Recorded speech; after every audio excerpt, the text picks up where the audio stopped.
Hello and welcome, everybody. We are glad to have you here with us for today's History is Lunch. My name is Drew Gardner with the two Mississippi Museums, and we are glad to have you guys with us. We're in our home, the Craig H. Neilsen Auditorium, in the Museum of Mississippi History and the Mississippi Civil Rights Museum. We're also streaming live on both Facebook and YouTube, where you can watch any of our previous History is Lunch programs at any time. We're excited for one of our big final programs on Hurricane Katrina coming up tomorrow evening. We hope that you'll join us for History Happy Hour this Thursday, September 25th, from 5 to 7 p.m. here at the two Mississippi Museums. We'll be upstairs on the mezzanine, right outside the Hurricane Katrina Mississippi Remembers Gallery, where we'll have guided tours by photographer Melody Golding and one of our volunteer docents, Miss Allison Steiner. That first one will begin at 5:30, followed by a second one at 6:15. You'll also be able to enjoy live music from Carmen Washington, food from Catering by George's, and a cash bar. So we hope that you'll come out and you'll join us tomorrow evening for History Happy Hour. But today we are excited to welcome Miss NancyKay Wessman, author of Katrina, Mississippi, Voices from Ground Zero. Wessman is a veteran communicator with over 50 years of experience as a journalist, public health communicator, author, editor, and consultant. A graduate of the University of Southern Mississippi with a master's degree in public health from Tulane University, she now leads Westcom LLC and serves on the board of the Mississippi Writers. So please help me welcome Miss NancyKay Wessman to the stage as she presents Champions of the Storm, Katrina's First Responders.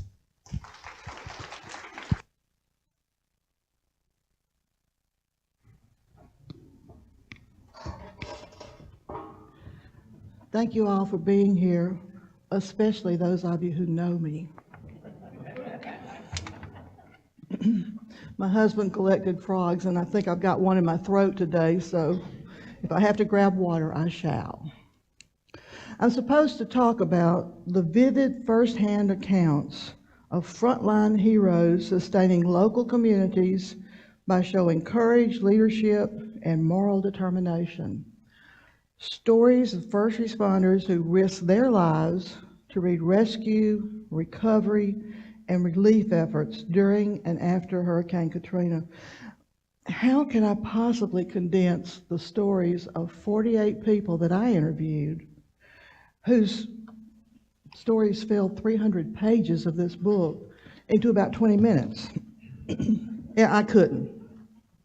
But I can tell you some of the stories from some of the primary players in Harrison and Hancock counties. In the emergency operations centers, they went to the bunkers before, stayed during, and worked long after the storm. In Harrison County, Joe Spraggins, Robert Travnicek, Rupert Lacey, Steve Delahousie, and Gary Hargrove. And westward, over in Hancock County, Brian Hootie Adam, Tim Keller, Bryce Phillips, and other local stalwarts who came to the emergency operations center and lived through pure terror. All first responders, all champions of the storm. Names and attributes of the heroes that I met filled 3.5 pages near the front of the book. And I can't mention all of them today, so you'll have to buy the book. Brigadier General Joe Spraggins, before he agreed to become the new Civil Defense Director in Harrison County, talked to God. Retired after more than 30 years in the military, he asked God for a challenge in his new career because he did not want to just be sitting around. He wanted to be active. And the date he picked to start that new job, August 29, 2005. He had no clue. But 5 days before the start date, the retired career military officer took note of a disturbance in the Atlantic and said it had some capability, and he decided to report for duty. At the Emergency Operations Center, the OC, in the courthouse in downtown Gulfport, just a few blocks from the Gulf Coast, from the Gulf itself, the water, Spraggins and others reported for whatever came. They were there for duty. Dr. Robert Travnicek arrived early too. He was the face of public health for 6 coastal counties. And that's important because for the first 9 to 14 days after a storm, public health issues take top priority. Food, water, sewer, emergency medical and military services, chronic disease control, getting the health care facilities back, those are the critical issues. I'll confess that Dr. Travnicek and I had been friends since he came to the coast in 1990. We both worked in the Department of Health. Before he came to Mississippi, he chose Mississippi for a new career. He had spent 22 years as a family physician in Nebraska and had also gone to Harvard, where he earned a master's in public health degree. He was the doc in charge for routine population health and also for all hazards preparedness and response. Steve Delahousie was the physician's colleague for medical and public health functions related to the disaster. Steve was an acclaimed and well-known AMR vice president who had served as an EMT paramedic leader on the Gulf Coast for decades. Early in my time with the health department, I did a feature story on Steve and dubbed him the kaleidoscope of EMS. In the EOC, to orient General Spraggins, was Ivy Lacey, a near 20-year county employee who had worked with Wade Geis, and his successor, a woman who had retired a few months before the storm. Geis earned international acclaim for his leadership related to Hurricane Camille in 1969. With winds over 200 miles an hour and near 35-foot tidal waves, Camille claimed 135 lives and left another 41 coast residents forever missing.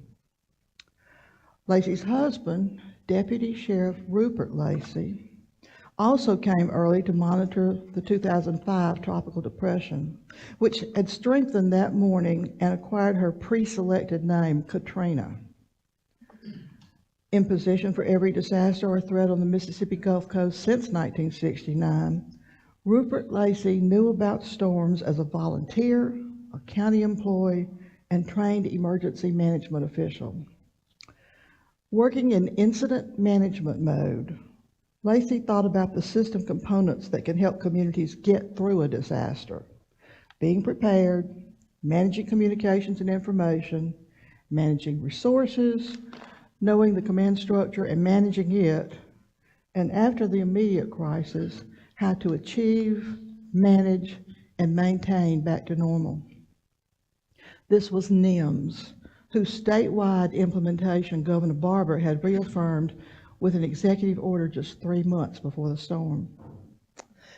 From 5 days out, nobody in Gulfport particularly worried, but Spraggin knew with certainty that uncertainty is the only sure thing about a storm like Katrina. 5 days out, the first responders saw a weak Category 1 Hurricane Katrina land along the east coast of Florida, where it killed 9 people and left massive destruction across the land. Then she veered south and westward over the Everglades, finally entering the Gulf of Mexico. Downgraded overnight to a tropical storm, she emerged from the peninsula to encounter the shallow hot waters in the Gulf. And immediately she strengthened and regained hurricane status, beginning to expand as she curved north. Official meetings in the EOC started Friday with plans for them to be fully staffed Saturday morning. Governor Haley Barbour declared a state of emergency.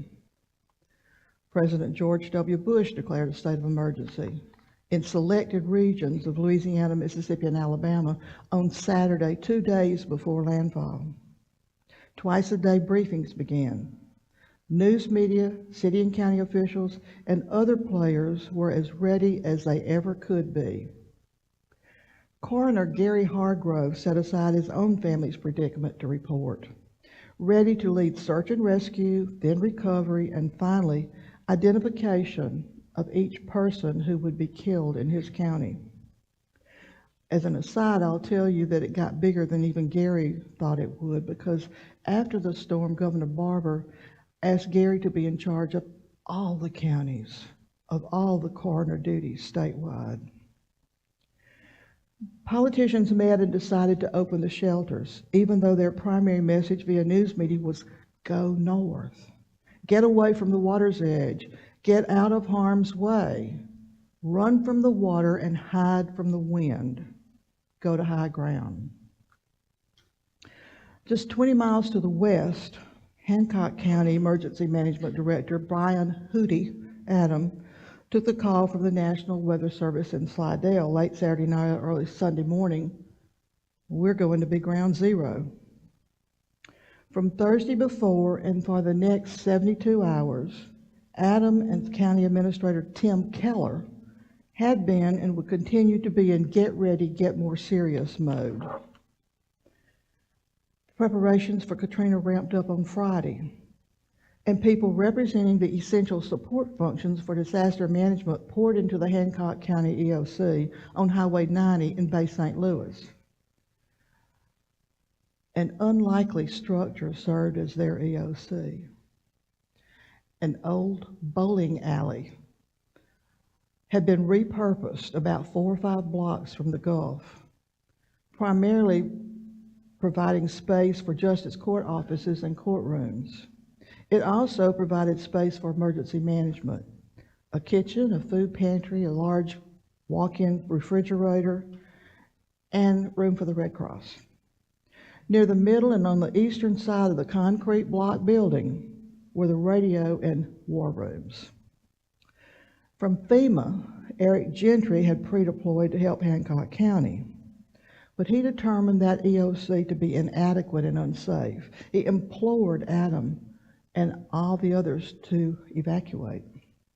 Well, first of all, where would you like me to go? Asked the 42-year-old disaster preparedness director. He took a deep breath and he looked directly at his federal counterpart and said, and second, I'm not leaving. Because unless you can tell me I can get my telephone lines from this building, I'm not going. Well, do you have a death wish? No, I don't have a death wish. I have a live wish with a wife and 3 sons. I don't have a death wish, and I'm not leaving. But most of the 100+ people there did leave. Tim Keller well remembers Gentry's reasoning. He had looked and decided that the building is not made for a hurricane. Keller says, but I was quick to tell him that this building had withstood the mother of all storms, Camille. It had stood at 27 feet of valuation, so regardless of how bad the storm got, we'd be okay. Where we are is the highest point in the Mississippi Gulf Coast, ground level, slab, 27 feet above sea level.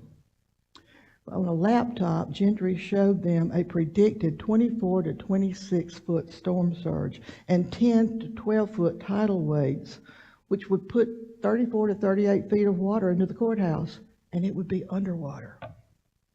He showed the predicted model. The entire south end of the county would be underwater. Then Gentry asked, what's your backup location? Non-existent. Hancock County's emergency management plan had just one location for disaster preparedness responsibility, and that's where they were. Adam already had helped well-known local ham and low-power radio station WQRZ owner and operator Bryce Phillips. Knowing his home studio would not stand, Phillips got his ham gear and drove to the EOC. He began broadcasting. We're at Hancock County Emergency Management Agency right now. We're about 21 to 30 feet above sea level. The military, FEMA, and everybody else is bugging out, but we're going to stay here a little bit longer and see how bad it gets. Well, Phillips went to bed and went to sleep about midnight Sunday and got up to hear the National Weather Service 4 o'clock advisory. We knew we were ground zero then. In Harrison County, during those final build-up hours, Commander Spraggins focused his team on who they were, what they were to do, what they aimed to achieve. Every representative had a reason and a responsibility. Porta potties, generators, tents, blue roofs, hospital patients, water, transportation, food.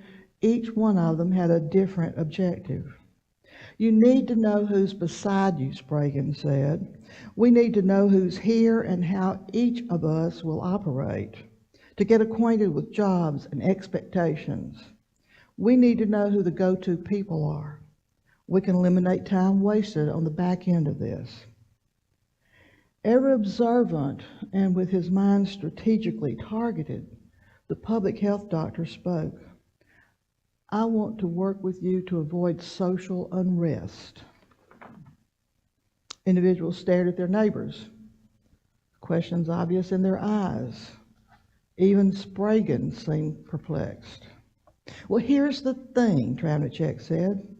Public health cannot function in unrest. I can tell you from experience. For example, from my time at LA County General Hospital during the Watts riots in 1965, people milling about, agitated, uncertain, afraid, physically restless, and even disoriented can turn into a crowd feeding on rumor and uncontrolled behavior. Disruption of the norm could result in frenzy, looting, and possibly violence. Thoughtful silence ensued. But the telephones kept ringing. Hargrove and Lacey stayed on the move, climbing in a chair on the second floor Board of Supervisors room to see out the high place window. Hargrove, who was about 6 feet 2 inches tall, exclaimed, "We're in trouble. Look at the water on the road. It's flowing north, not south. We need to go see the general." The slow-moving hulk of a storm increasingly emitted ever stronger winds and dumped more rain. Katrina was closing in. About 7 a.m. Monday, Deputy Lacey locked down the EOC as a hurricane shelter, finally fully closing all the doors. Then we lost power, Hargrove said. Hancock responders could see from ground level. One female employee almost lost herself when she opened the door. She clung to keep from being sucked out. Others scrambled to catch her, pull her back inside, and secure the door with bungee cords. Phillips was on the radio. "It's coming. We're having a 165-mile-an-hour wind. The light poles are still standing, but they're like this, at a 45-degree angle. People are still calling us and asking us what to do. I'm sorry, we can't help you." "People are climbing into their attics," Phillips said, mentioning that one man specifically had said he would use an axe to cut into his attic. He quoted the caller, "We thank God and we hope we can get through this, and if we don't and sometime someone finds us, well, we'll see them in heaven." Keller did another live telephone interview with WLOX-TV in Biloxi. He could hear alarms going off as other colleagues tried to shut them off. Then he noticed water pouring down the east wall, getting into the computers. The building's flat roof had begun to fail. After checking in one more time with his family in Picayune about 8:30, he took another LOX call at 9 a.m. that Monday morning. "The roof is lifting off the EOC," he reported. "What if? We'll all go to the safe room." They did go to the safe room, but nobody felt safe. They could hear howling wind and turbulent water lapping against the building, its force tossing untethered objects against whatever was in its path. Water started coming under the door. "We don't want to panic everybody," Keller told Adam, "but we can't stay in here. We'll drown." Adam stretched his arms overhead, locking his hands together and bending to wipe his face with his right arm. "This may sound crazy, but we need to start somewhere and pick a number and go right on down the line. Remember what your number is. This thing could get tricky." So individually, the 35 called out. 1, 2, 3. And then each of them wrote the corresponding number with a Sharpie on his hand or arm and clung to the prayer, that they would not need to be identified from reference to the list they secured high on a dry wall. "We don't know how much water we're going to get," Adam said, "but if something does happen, they'll be able to identify us if something happens." Hurricane records would show the double eye wall passed over the entire Mississippi Gulf Coast about 10:30, 5 hours after Katrina's winds began to hammer the shoreline and inland. The National Oceanic and Atmospheric Administration reported that the eye of Katrina continued to weaken as it moved northeastward during the remainder of the day. It was still at hurricane strength 100 miles inland near Laurel.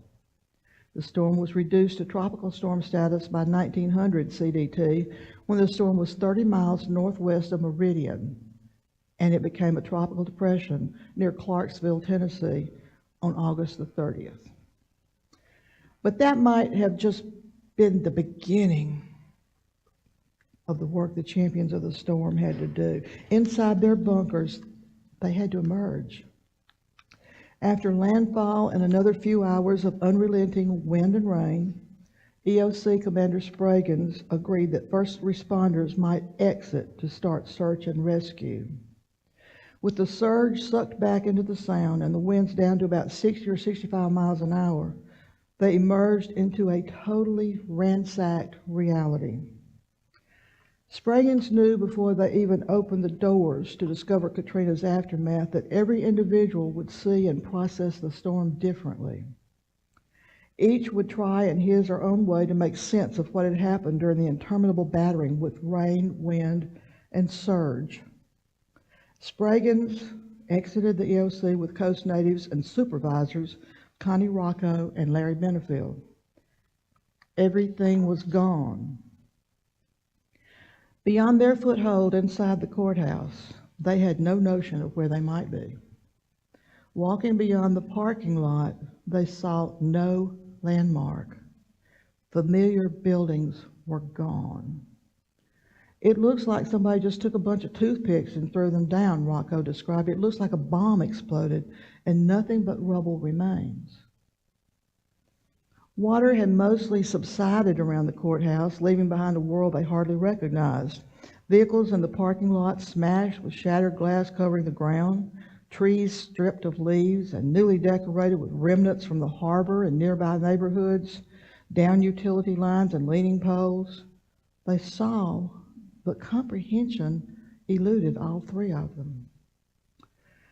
First responders braved that Monday afternoon's continuing wind and rain and then bright sunshine to discover wind-stripped, naked people who had hung on for hours for life on tree limbs, and battered souls still on the rooftops or struggling through the community. Boats atop debris piles. Cars, boats, and trucks heaped like broken toys. They also discovered 30 dead bodies at a beachside apartment complex in Biloxi. Associated Press reported that night that Harrison County had confirmed 50 deaths. Katrina's eye had passed over Bay St. Louis and Waveland, and the wind and rain calmed some. But for the emergency management team inside what remained of the Hancock County Operations Center, the storm would not end. People started trying to get out, Brian Adam explained. They were trying to get to family members. "I saw this one truck and a kid I knew," well, not a kid, but I knew his family growing up. "He waded up to our building, and I asked, 'What are you doing?' He said, 'I'm trying to get to my sister and them.' I'm going, 'Well, Bud, just look at how deep the water is. You got a big old Ford truck, but you're not going anywhere. You can't get through that.'" Not long after that, they sighted a Suburban, overfilled with both adults and a bunch of kids. They're scared, and we got to go get them. They're trying to get to safety, and they don't realize that they're running into more danger and putting everybody else there too. "What's going on?" Bryce Phillips explained. "Are they ducks? Come on over here." And then we noticed the surge is starting to run out. I'm not talking about slowly receding. It's getting out of here. I mean, like, sucked out. It flushed. Then he saw his old van that had brought him and his equipment to the EOC. There ain't no roof on my van, he yelled. The storm had sucked it right off and tossed it under the ground. Sucked that roof right off of that van. Unbelievable. Now, how am I going to get my ass back online? Getting the broadcast station back online is my #1 priority. Storm analysts would try to determine exactly what happened that Monday. University of Wisconsin researchers and Alabama researchers would pore over Katrina's data, trying to make sense of the catastrophic cyclone.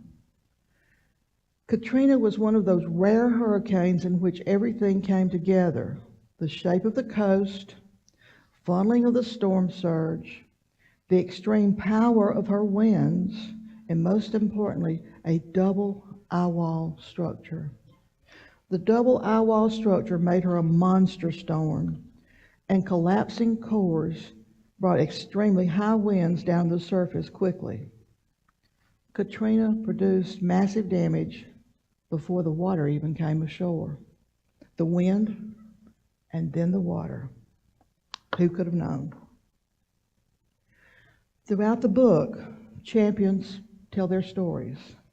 Leaders who stayed and kept Gulfport Memorial Hospital open for the zombies who would come straggling in. Emergency management volunteers who had come from Florida to help, even though they themselves went through 5 hurricanes the previous year. National Guardsmen. And the Handshoe family of Gulfport who roof surfed as barges from the Gulf, the casinos, plowed into their own home, but they survived. Looking back, some of the phrases that I wrote as I took myself back through the book: standing together, Floridians, FEMA, Atterbury, worse than feared, victims, survivors. Hatchet theory applied in response and recovery. That was Sprague's theory. Read about it. Destroyed to the Stone Age. Sanitation, food, water, and fuel. Managing shortages. The mad scientist, signing off on closings for Alabama visitors, volunteers. EOC North and the State Guard. Hargrove had some complications. And Hargrove, the media, and other annoyances played into truth in numbers. Post-storm communications, gone. Iwo Jima Battle Group, 9/11 first responder physician Ray Bosry from New York, and Tina Stewart. All Public Health, the CDC Foundation, Crutherd in the Trenches, the Club, joking around, satisfying the congressman, refusing victimhood. The Foundation's Gift, Pearlington's Forgotten, Laundering Money, Reflections on a Heart for Service, and Groundhog Day. Hurricane Katrina slammed the Mississippi Gulf Coast on what was to have been Sprague's first day on the job, August 29, 2005. When I interviewed him approaching the 10-year anniversary of that catastrophic storm, Sprague still considered the devotion and willpower of Mississippi and the people to be the biggest thing Katrina delivered. When everybody became equal, no matter how much money you had or not, everybody chipped in. The richest people to the poorest people chipped in together, and they said, hey, we're here to help. To see that working in America with that many people coming together and working together. We had very wealthy people working in those distribution centers, handing out stuff, and we had very wealthy people going through there to get something too. It equalized us to a point that it didn't matter who you were or what you had or your status or anything else. We were all South Mississippians, and we had to move together. I think it proves that when something happens, the people of South Mississippi will pull together and make it happen. Well, where are they now, those first responders? Faces of the folks who were in charge then compared to those now responsible for emergency management functions have changed. Some simply moved on to other jobs or went back to their pre-storm responsibilities. Several retired. Others passed away. And sadly, my friend Gary Hargrove was one of them. General Spraggins moved on 2 years later, and latest I know is Chief Operations Officer at the Mississippi Department of Marine Resources. Dr. Travnicek retired from public health and now with his wife Laura overlooks the Gulf Coast from a high-rise condo on Beach Boulevard in Biloxi. Rupert Lacey moved up to become the director of Harrison County Emergency Management, and he retired 5 years ago. Delahousie, likely also retired, still lives in Biloxi. Based on the Hancock County website, Hootie Adam continues to direct that county's emergency management system, but their facility has moved about 10 miles inland, up close to Kiln. Bryce Phillips remains chief engineer and station manager of WQRG-FM and WQRZ, and is president of the Hancock County Amateur Radio Station. Mississippi's Gulf Coast carries on, is rebuilding. Laura Travnicek told me about a month ago that they can't get enough building done on the Gulf Coast. There's construction everywhere. And it will remain different from before the storm and distinct compared to most of the rest of Mississippi. Physical history, for the most part, washed away or was hauled away into debris piles. But the memories, as Mississippi's own writer of writers said, will persist because, especially in the Deep South, the past is never dead, it's not even past. William Faulkner affirmed, "I believe that man will not merely endure, he will prevail.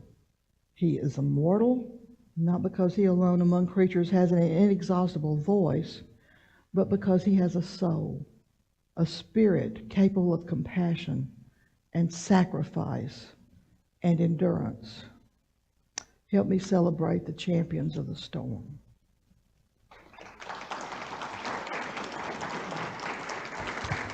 Thank you. Thank you very much.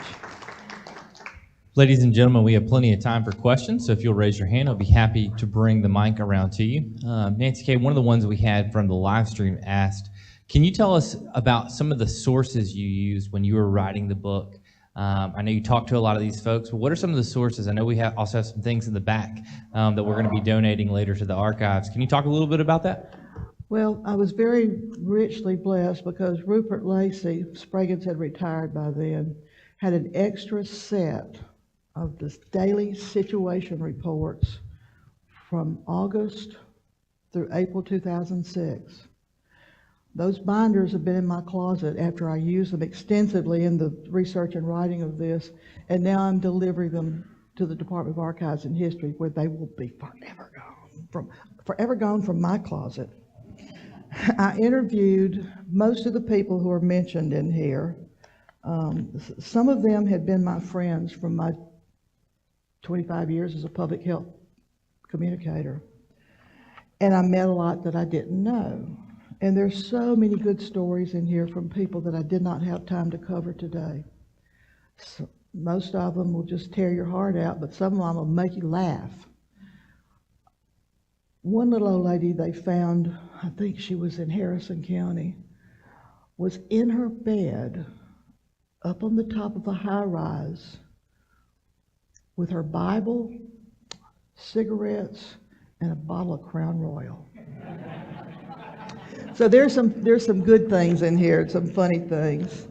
I also, thanks for the internet, looked at a lot of stuff online. I was able to read newspaper accounts and watch television video accounts, and that helped a lot, especially if I couldn't get in touch with a specific responder but needed to quote him, so I just pulled it off the video. The people from Florida were most helpful. In fact, one of those, I can't remember his name right now, but one of the Floridians who had come and worked in Hancock County had moved to the Keys. I launched this book with a lot of help from my friend Susan Marquez, at the Gulfport Galleria of Art, just a few blocks south of the EOC in Gulfport. That man and his wife came to Gulfport for the grand launch of this book. I was very richly blessed. People from 6 states came, friends, and they still came. So I had access to a lot of information, and they were willing to talk. People wanted to tell their stories. A lot of people who want to tell their stories I have not gotten to.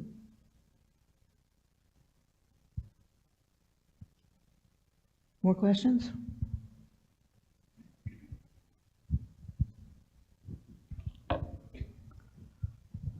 Where were you during the storm? Thanks be to God, I was retired and at my house in Fondren, Jackson, Mississippi. I had retired in 2003 with 25 years of public service. Katrina was the first hurricane in 25 years to which I did not personally respond and for which I did not personally try to prepare the people who would be affected by it. So I was retired. My husband was a retired letter carrier.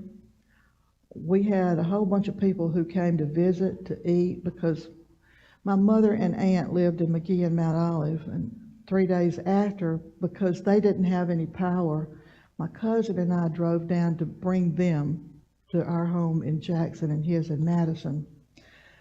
We emptied their freezers, so we had plenty of food. And thanks be to God, we never lost power at my house. Now, some people said it was because Haley Fazzackerly of Entergy lives down the street. I credit St. Dominic Hospital. It's 1 mile south of us. But we did not lose power. I had 2 friends who brought their little baby freezers over and plugged them in on my carport. We had plenty to eat. And people would come to shower, to just sit in the air conditioning for 5 or 10 minutes. It wasn't a real good time to be anywhere, but God blessed me and my family tremendously. Over here. Hey, I was wondering how long after the storm did you conduct these interviews? Like, when did you go back and speak with some of your friends after Katrina hit? It was years later. I did not go to the Gulf Coast until early 2007. I was freelance writing for the Mississippi Medical News, and the State Board of Health had its meeting in January '07 there, so that's when I went. I couldn't believe it. We drove, my husband was with me, we drove westward along Highway 90, miles and miles of nothing. Nothing was there. I couldn't even go eastward. And it was, I think that December was when Dr. Travnicek contacted me, and he says, "You got to write about this, NancyKay." I said, "What?" He said, "Nobody has told the stories of the first responders, and we've got some stories. You've got to tell it." I said, "I've never," he said, "You can write it." So I said, "Well, let me think about it." And sometime after that, a month or so, I convinced myself, and husband convinced me, "Yeah, you need to do this." So I went down and we started making a list, and he started telling me stories, and we picked and chose what would be compelling to go into a book. About that time, I'd written one book with Dr. Berenson about preventing child heart disease. He founded the Douglas Heart Study, but I'd never written a real book, so I had to figure out what to do and how to do it. Creative Nonfiction Conference just happened to meet at Ole Miss that spring. So husband and I went to Oxford, and I sat for 3 days and learned about writing creative nonfiction. It's like writing newspaper stories, but long form. And everything in this book is true. I didn't make up anything. All of the direct quotes are as true as I could possibly make them. It's not narrative nonfiction, which can be dull and dry and boring, and I want to put that down. You can't put this book down. It's a page turner. Thanks be to God. And I say that because I had a hard time writing it, and a couple of years after I started the research, my husband died, and I couldn't write anything for 3 years. I wanted it to be published by the 10th anniversary to celebrate the champions. And I knew that Haley Barber's book was coming out then too. I'm a little bit competitive. So I got really busy in early 2015, determined to finish it. And the mother of one of my really good friends, who was in her 90s at the time, said, well, just write it like you're telling me the story. So when I'd get to my computer every morning, I'd say, okay, God, we got to get this done. Give me the words. And God delivered. Did I answer that question? Too much information? I have 2 questions. One is, so the day after the storm, what's the first responders' mood? Do they feel called? Are they like, we got to get out there? And the second question is, after, let's say, the first phase of recovery is done, are they going through PTSD? Are they going to therapy? Where does the mind of a first responder go after you've done that type of work? They didn't have time to go to therapy. They just had to work. Gary Hargrove was one of the primary players for search and rescue. He was the coroner. And before becoming a coroner, he was a fireman and then an EMT. He was one of the first 4 people in the state of Mississippi to become certified as an EMT paramedic. So he knew from all those different perspectives what needed to be done. He got out and started looking through the rubble, pulling on the people on the street, and trying to take care of folks as best he could. Steve Delahousie worked for American Medical Response, and he was vice president of some part of their corporation. He was able to bring in ambulances for people who needed them. But remember, the roads were devastated. No landmark existed. You couldn't find anything. They found people struggling on the streets, just walking around like zombies. The Handshoes, who had roof surfed in Gulfport, managed to straggle into Gulfport Memorial. And at Gulfport, there's a whole chapter on Gulfport Memorial. The people who were there turned a large part of the first floor of that hospital into a recovery center. They welcomed anybody who came. They provided food and clothing and potty facilities. People had nowhere to go to the bathroom. You couldn't flush anything because all the sewer system was destroyed. There was no electricity for weeks. All the cell phones were down. We didn't have internet back then, or if we did, it was very limited. So communication was point to point. The bridges connecting the main part of the Gulf Coast to Ocean Springs on the east and Bay St. Louis and Waveland on the west, those bridges were gone. So people in the EOC in Harrison County who needed to communicate with those in Hancock County had to make their way up 49, go on I-10, and then come down 63 from Kiln. It took a lot of time. People were still having to clean debris off the highways. They just worked. They worked until they didn't know what to do. Now, I don't think I mentioned in this that before the storm, the first responders in Harrison County had made sure they had cots set up and a good food supply because people would have to be there. One of the people I interviewed didn't go home for 6 weeks. Gary Hargrove didn't get to go home for days, and he didn't know if his family was even alive.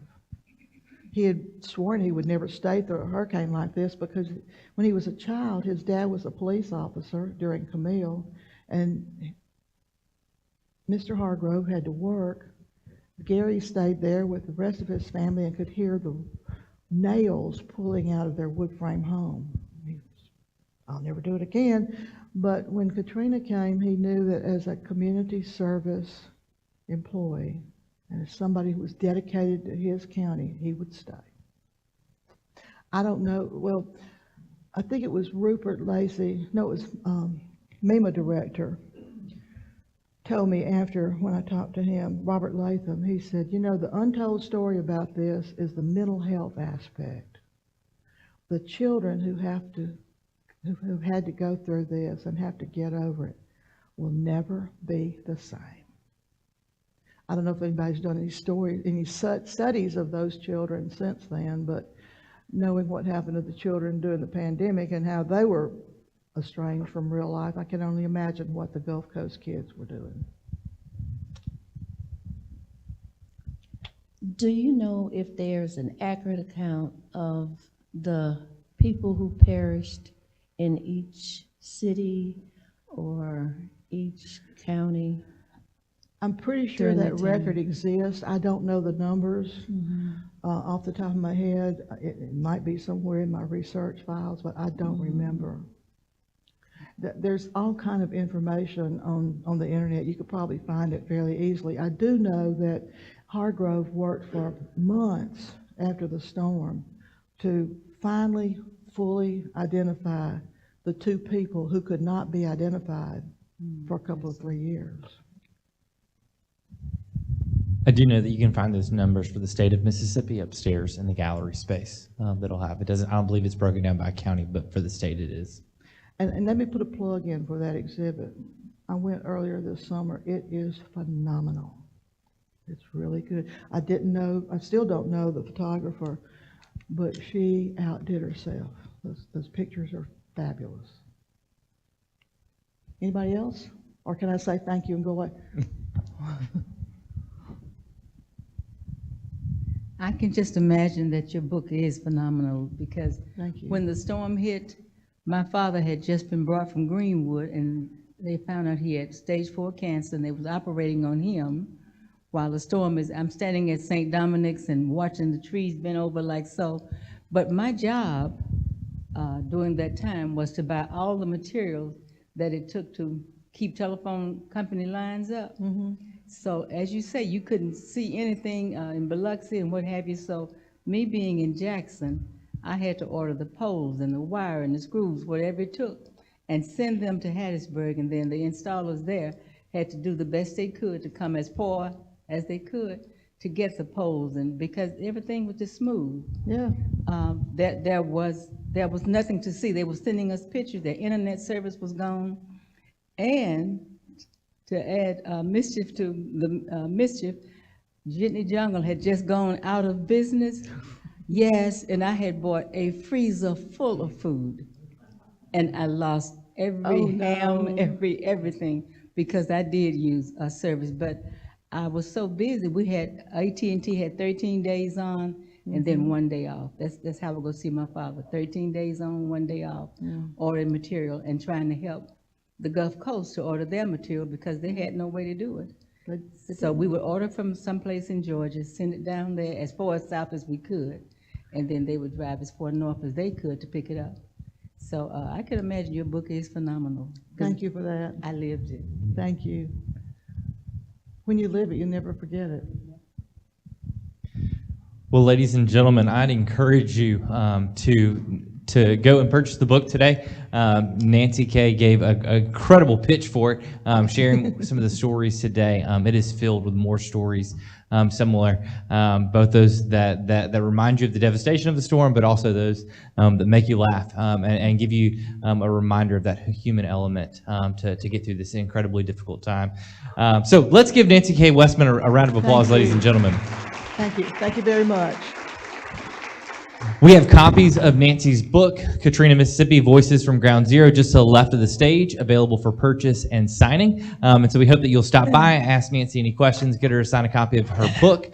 And then we hope we'll have you again next week on October 1st, where we will welcome Ellen Ann Fentress and Rita Watts Boone for their presentation on Mississippi's legacy of school desegregation. So we hope to see you back again next week. Well, also one final plug is I'll remind you guys we have History Happy Hour tomorrow evening from 5 to 7 in the Katrina exhibit. There will be free food, cash bar, and guided tour. So we hope to see you tomorrow evening. You'll have a great rest of the day. Thank you.